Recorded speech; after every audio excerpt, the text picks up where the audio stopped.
Mulai. Bentar. Tolong semua video diaktifkan karena kita ada sesi pengambilan gambar dulu semuanya.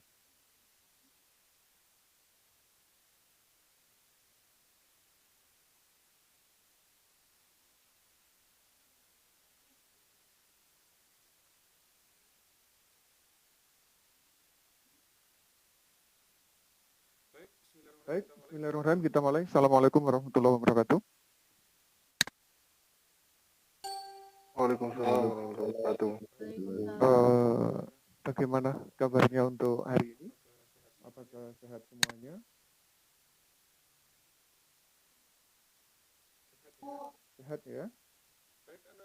Baik anak-anak, alhamdulillah kita hari ini kita ketemu untuk pertemuan yang keempat di mata pelajaran kimia kelas 10. Tapi sebelum saya masuk di materi hari ini, apakah masih ada pertanyaan terkait dengan tugas-tugas atau materi sebelumnya? Kalau ada masalah silakan disampaikan. Tidak ada. Nggak ada ya, alhamdulillah kalau nggak ada. Baik, kalau nggak ada, sebelum kita mulai materi, saya cek dulu kehadirannya. Agenda ada? Hadir. Afrianto, Hadir. Aiman, Hadir. Alfi, Hadir. Aprita, Saya. Bella, Hadir. Calvin, Hadir, Mister. Cantika, Hadir, Mister. Devi, Hadir. Dewanti, Alfaraz, Hadir. Faiza Alia, Hadir. Faiza Mahrani, Hadir. Gale, Hadir. Gladys, Hadir. Kalisha, Hadir. Muhammad Abian, Hadir. Muhammad Aldis, Hadir. Muhammad Irfan, Hadir. Naziroh, Hadir. Nathan, Hadir. Naufal, Hadir. Raditya Ahmad, Hadir. Randika, Hadir. Rifki Naufal, Hadir. Salman Al-Farizi, Sisilia Intan, Hadir. Tiara, Hadir. Widya, Sofianti, Yasmin, Hadir. Yoga, Hadir. Satria. Baik, alhamdulillah hadir semua ya untuk pertemuan hari ini. Saya share screen dulu.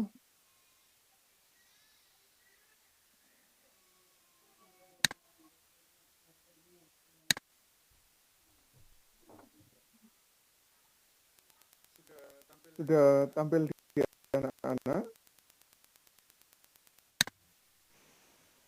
Sudah. Sudah ya? Oke, alhamdulillah. Nah, kalau sudah, hari ini kita akan masuk di materi baru, yaitu di bab yang kedua. Untuk modul sudah saya upload di Google Classroom, tugasnya juga sudah, jadi anak-anak nanti bisa langsung akses di sana. Apa materi bab kedua? Yaitu masalah struktur atom. Ada WA masuk, kaget ya. Ada struktur atom. Nah, setelah kita belajar hakikat dan peran ilmu kimia, metode ilmiah, kerja di lab, dan sebagainya, tiba saatnya kita masuk di materi kimia yang sungguhnya, yaitu masalah struktur atom. Insya Allah anak-anak sudah mengenal tentang istilah atom waktu belajar di SMP. Ada yang mau ngomong atau menyampaikan atom itu apa, Rek?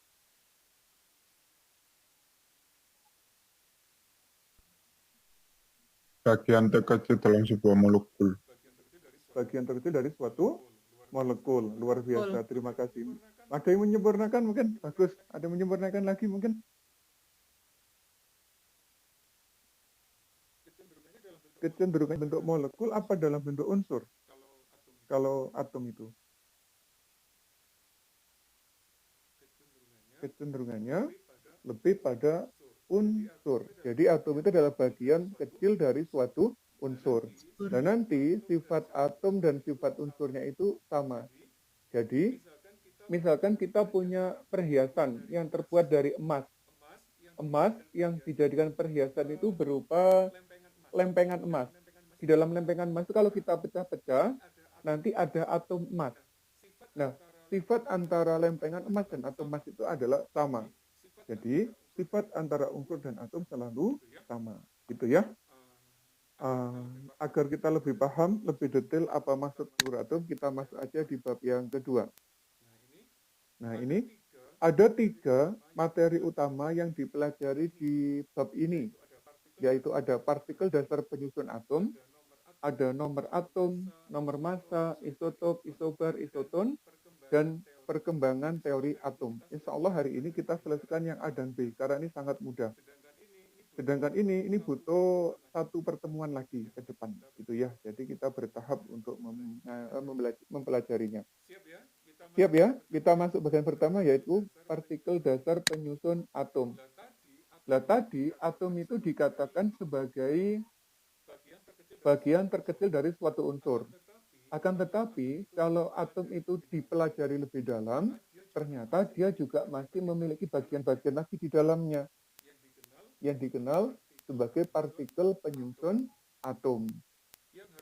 Yang harus anak-anak kenal, partikel dasar penyusun atom itu nanti ada 3.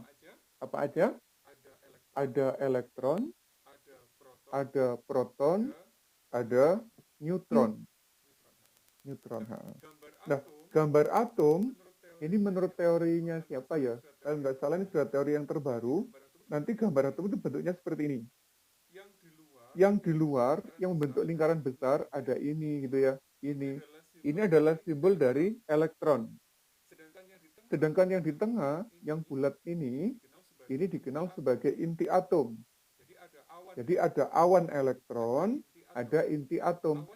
Awan elektron itu terdiri dari elektron yang bermuatan negatif, sedangkan inti nanti ada 2, yaitu ada proton, ada neutron. Nah, jadi partikel dasar penyusun atom itu ada 3. Elektron ada di luar, yang di inti ada 2, yaitu proton dan neutron. Elektron simbolnya ini pakai E, ada angka 0 dan min 1.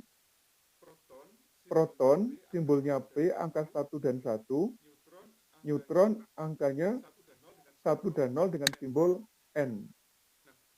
Nah, angka yang di bawah ada min 1, ada 1, ada 0, ini menunjukkan muatan. Jadi nanti untuk elektron muatannya apa? Elektron muatannya selalu negatif 1. Jadi elektron itu bermuatan negatif. Sedangkan proton itu nanti muatannya adalah positif 1. Jumlah proton dan neutron selalu sama dalam atom netral, sehingga atom itu cenderung tidak bermuatan. Itu ya. Jadi proton dan elektron jumlahnya sama, muatannya berlawanan, yang menyebabkan atom ini tidak bermuatan. Ada pertanyaan? Tidak. Tidak, alhamdulillah. Kalau tidak, kita lanjutkan. Apa elektron, proton, dan sebagainya. Lebih mendetail. Tidak mau jalan. Nah ini. Yang pertama adalah elektron. Elektron tadi dikatakan bermuatan negatif ini ya. Simbolnya E, bermuatan negatif, ditemukan oleh Thomson pada tahun 1897. Tahun itu loh, Rek. Di luar negeri sudah mikir elektron. Lah Indonesia mikir apa waktu itu? Masih perang? Diponegoro ya, tahun 1800-an. Jadi, kemajuan teknologi yang ada di Indonesia dan luar negeri itu sangat jauh tertinggalnya. Makanya kita sampai sekarang masih dalam negara yang berkembang gitu. Lah Thomson untuk menemukan elektron itu melakukan percobaan. Nama percobaannya adalah percobaan sinar katoda. Bentuknya kayak gini. Kalau anak-anak punya TV, televisi, yang masih TV tabung, TV-TV lama itu ya, isinya tuh kayak begini. Ini ada sumber cahaya, di sini ada layar TV-nya. Nah, layar TV-nya itu nanti yang menangkap elektron sebenarnya gitu. Jadi percobaannya gini, ada tegangan listrik, ini kutub negatif, ini kutub positif. Ini ada lampu, lampunya bisa menyala. Kalau ini dinyalakan, nanti ada sinar yang bergerak ini. Sinarnya bergerak lurus. Kemudian sama Thomson divariasi, dikasih plat magnet yang bermuatan positif. Ini plat, ini juga plat, sama-sama bermuatan positif. Ternyata kalau sinar ini dinyalakan, sinarnya tidak lagi lurus, tapi sinarnya menjadi berbelok, yaitu bisa berbelok ke atas atau berbelok ke bawah, mendekati daerah yang bermuatan positif. Terus Thomson menyimpulkan, jika ada sinar yang bergerak ke kutub positif, berarti sinar itu adalah sinar yang bermuatan negatif. Dari sini menyimpulkan, sinar ini adalah elektron yang bermuatan negatif. Jadi percobaannya Thomson itu kayak begitu, untuk membuktikan adanya elektron. Nggak ada masalah ya, ini secara teoritis jarang ditanyakan di soal-soal yang keluar di ujian. Ini teori banget. Nah, yang kedua, elektron juga punya muatan. Kayak massa gitu ya. Itu yang menemukan adalah Millikan menggunakan percobaan tetes minyak. Ini ada minyak disemprotkan lewat celah kecil, dia netes. Kemudian dikasih sinar X, setiap tetesan diamati. Ternyata setiap tetesan minyak itu memiliki muatan sebesar ini, 1,6 10 pangkat 19 coulomb, jadi sangat kecil. Ini nggak penting juga ya data-datanya, untuk informasi aja. Itu untuk elektron. Dan sekarang untuk yang kedua, yaitu proton. Setelah ditemukannya elektron yang bermuatan negatif, ahli kimia itu berlomba-lomba. Nah, kalau atom itu punya elektron, harusnya kan bermuatan negatif. Tapi kenapa atom yang kita kenal kok tidak bermuatan, tapi cenderung netral? Kemudian ini, Goldstein pada tahun 1886 buat percobaan, yaitu menggunakan tabung Crookes. Tabung Crookes itu memodifikasi miliknya, siapa tadi? Thomson ya. Kalau tadi sinarnya di ujung, kalau menurut Goldstein sinarnya dipindah, ada di tengah. Ini yang berkutub negatif, nanti ada sinar yang bergerak kutub positif, ada sinar yang menjauhi kutub positif, berarti geraknya ke sana. Gitu. Nah, dari percobaannya didapatkan bahwa ada dua sinar sebenarnya. Ada yang bergerak ke kiri, ada yang bergerak ke kanan. Lah yang ke kanan ini belum dianalisis, bermuatan apa dan sebagainya itu belum. Baru yang analisis adalah ini, Rutherford. Itu yang lebih jauh menganalisisnya ya. Pakai apa? Pakai percobaan sinar alfa, hamburan sinar alfa. Jadi Rutherford itu ngambil sinar yang bermuatan positif, alfa itu bermuatan positif, ditaruh di sini. Sinarnya ditembakkan melalui plat timbal. Jadi yang lewat ini cukup yang bermuatan positif aja. Kemudian mengenai lempeng emas. Ternyata hasilnya seperti ini. Jika sinar alfa ditembakkan ke lempeng emas, ada 3 kemungkinan sinar alfa itu. Ada yang terus, ada yang belok, ada yang mantul. Lah kenapa kok begitu?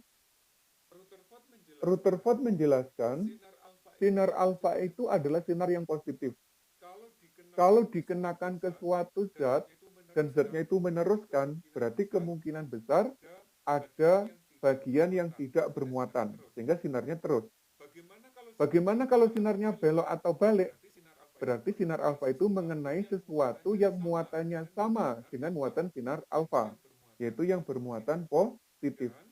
Dan sinar yang bermuatan positif itu jumlahnya sangat sedikit yang balik. Artinya, partikel positif di dalam lempengan emas ini jumlahnya sangat sedikit. Dia menyimpulkan berarti di atom itu ada partikel yang bermuatan positif. Kemudian diistilahkan dengan istilah proton. Nah, begitu ya. Jadi cara penurunan proton itu pakai percobaan ini. Wis ini nggak begitu urgent juga. Bagian selanjutnya, neutron. Proton itu berat, sedangkan neutron itu ringan. Kadang jumlah proton dan elektron kalau dijumlahkan tidak sebanding dengan berat atom yang sudah terukur. Nah, kemudian apa yang menambah berat suatu atom? Ini, Chadwick menganalisis, ternyata ada partikel ketiga di dalam atom yang dikenal sebagai neutron, yang mampu memperberat jumlah massa suatu atom. Itu ya, ini tabel kesimpulannya terkait dengan muatan dan sebagainya. Insya Allah nggak ada masalah ini. Baik, untuk partikel dasar ada pertanyaan kah? Tidak. Baik. Tidak, alhamdulillah. Kalau tidak, berarti selesai untuk materi partikel dasar penyusun atom. Kita tinggal masuk ini. Siap ya? Oke. Bentar, saya kok capek ya duduk. Untuk bagian yang kedua, masalah nomor atom dan sebagainya itu ada 4 hal yang kita pelajari. Yang nomor 5 di semester 2 aja ya, kita nggak belajar sekarang. Ada nomor atom, ada nomor massa, ada notasi unsur, ada isotop, isoton, isobar, dan isoelektron. Yang ini dipelajari di semester 2 aja. Tapi nanti kita kenalkan sedikit. Apa itu nomor atom? Kita masuk. Nomor atom itu nanti disimbolkan dengan Z. Menunjukkan apa? Ini. Menunjukkan jumlah proton. Ingat-ingat ya, nomor atom menunjukkan jumlah proton. Dalam atom netral tadi, jumlah proton sama dengan elektron. Berarti nanti kita boleh ngomong, nomor atom itu sama dengan jumlah proton, sama dengan jumlah elektron. Itu konsepnya. Yang kedua, ada nomor massa. Nomor massa itu ini, menunjukkan jumlah proton dan jumlah neutron. Berarti proton ditambah neutron itu ketemunya sebagai nomor massa. Kalau perlu ditulis, silakan ditulis. Saya ulangi di sini ya. Nomor atom adalah sama dengan jumlah proton atau elektron. Nomor massa adalah jumlah proton dan neutron. Beres. Kita lanjutkan. Masuk di simbol atom atau notasi unsur. Atom itu nanti simbolnya seperti ini, Rek, ya. Ada 3 bagian. Ada X, ada A, ada Z. X ini mewakili lambang suatu unsur. Misalkan karbon, unsur karbon, simbolnya apa? C. Berarti nanti X ini boleh diganti dengan huruf C. Artinya simbol dari unsur karbon. A adalah nomor massa. Sedangkan Z adalah nomor atom. Z tadi, nomor atom menunjukkan jumlah apa? Tak cek ini. Jumlah proton sama Jumlah proton sama dengan sama elektron. Kalau yang ini? Kalau yang ini? nomor massa. Nomor massa. Jumlah proton. Nomor dan massa, jumlah proton, ditambah neutron. Kalau sekarang tanya, berapa jumlah neutronnya? Kalau ada nomor massa dan nomor atom.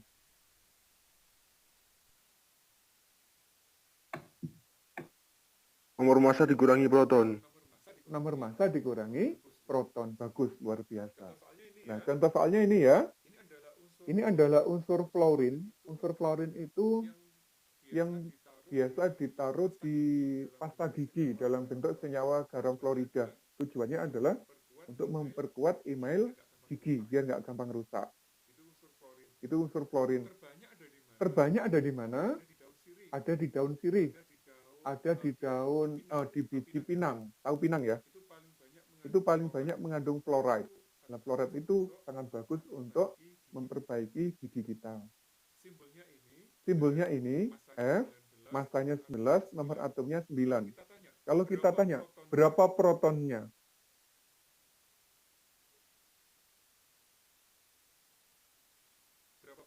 Berapa protonnya? 9. 9. Dapatnya dari sini ya. Berarti protonnya adalah 9. Berapa elektronnya?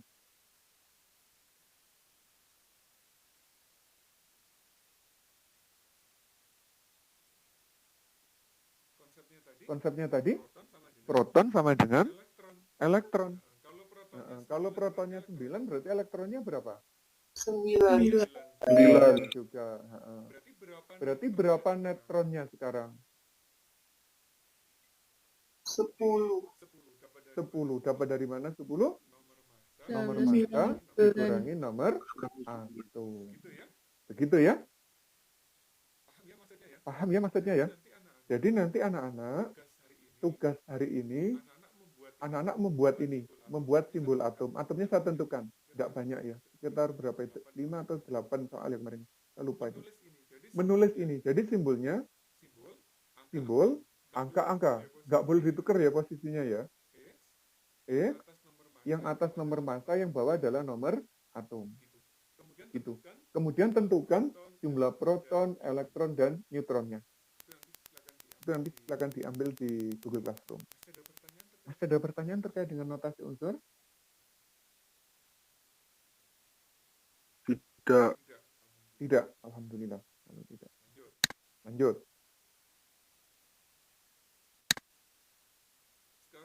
Sekarang masuk di bagian yang keempat, yaitu masalah isotop, isoton, isobar, dan isoelektron. Wah, ini gampang sekali kalau bagian ini. Yang isoelektron nggak harus sekarang. Jadi ini kita boleh skip ya. Berarti yang harus anak-anak kuasai apa? 3 ini. Isotop, isoton, dan isobar.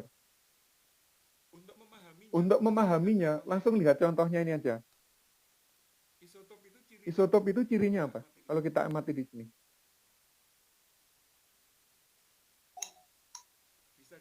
Bisa di zoom kok gambarnya kalau terlalu kecil. Kenapa mas?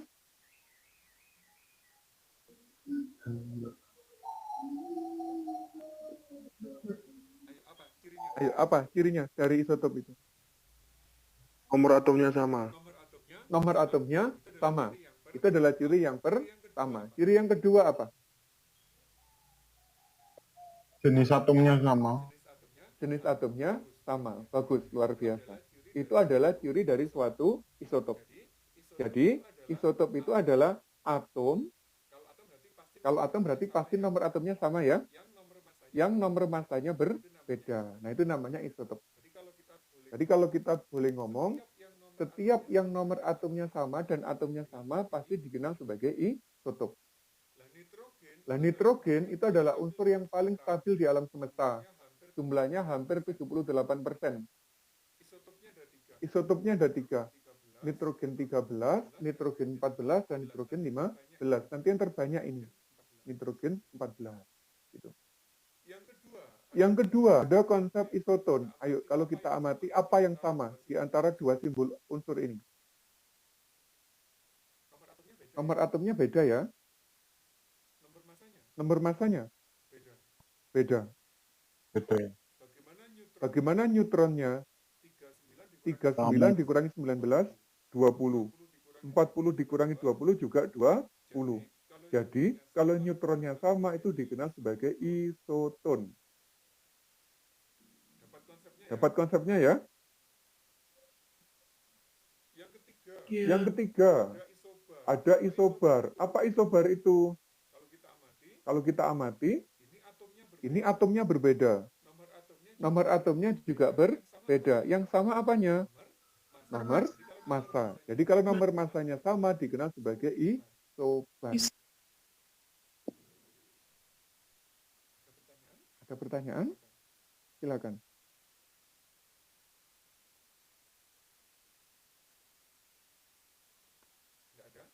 Nggak ada? Yang ini nggak usah dulu. Nggak ada. Baik. Yang AR nggak usah. Nah, kemarin waktu ngajar di kelas 10 berapa ya? 10.3, kita bahas sedikit tentang komposisi gas di dalam udara. Tadi sempat tak singgung sekilas ya, bahwa gas yang terbanyak di atmosfer itu adalah nitrogen yang jumlahnya 78%. Bagaimana dengan oksigen? Ada berapa persen kira-kira?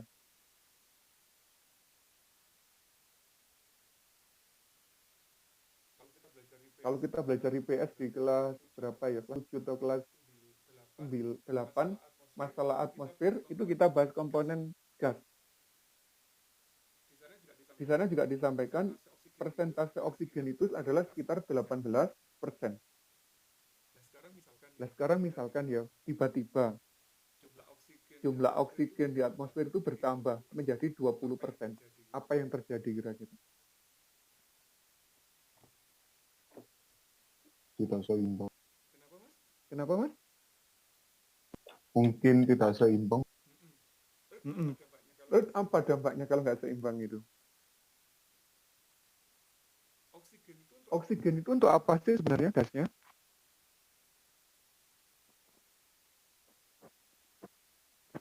Untuk pembakaran. Apa yang terjadi kalau zat untuk pembakaran jumlahnya sangat banyak?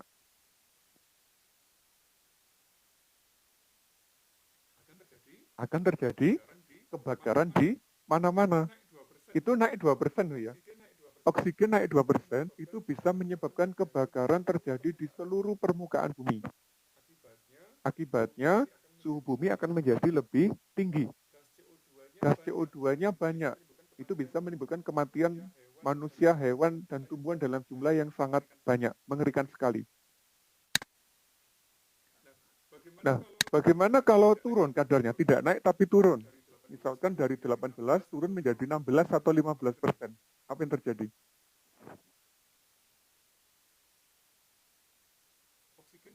Oksigen kalau untuk hewan dan tumbuhan kan diperlukan untuk bernafas ya. Agar di dalam tubuh terjadi metabolisme. Kalau jumlah oksigennya nggak cukup atau kadarnya di bawah 18%, nanti makhluk hidup itu akan langsung kekurangan oksigen. Sehingga akan terjadi kematian hewan dan tumbuhan dalam jumlah yang sangat luar biasa banyaknya. Begitu. Jadi, komposisi gas di dalam udara itu sama Allah sudah diciptakan dengan perbandingan yang tertentu. Satu sama jumlahnya selalu tetap. Tidak pernah yang ini tambah banyak, yang ini tambah sedikit. Tapi dikontrol benar agar kehidupan manusia dan hewan tetap terjaga di muka bumi ini. Jika salah satu gas itu tidak terkontrol, itu bisa menyebabkan kematian yang sangat luar biasa. Jadi kiamat kecil, katanya begitu ya. Jadi sambil belajar kimia, kita juga sambil belajar hal kayak begitu. Agar nanti ada manfaatnya dalam kehidupan kita sehari-hari. Belajar kimia itu untuk apa? Ada pertanyaan?